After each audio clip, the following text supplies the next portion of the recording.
Anan Wildlife Observatory, located approximately 30 miles southeast of Wrangell, Alaska, is one of the few areas in the world that has both brown and black bears feeding in the same creek at the same time.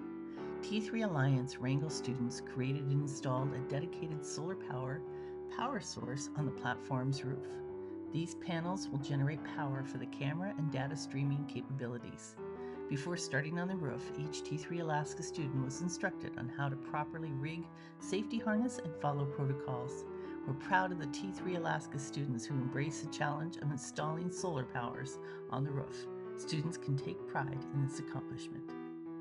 The photos here show T3 Alaska students Spencer Petticrew, Nicholai Bardin-Siekawitch, Kalee and Anika Herman, and their director, Brian Reggiani from the University of Alaska, Fairbanks.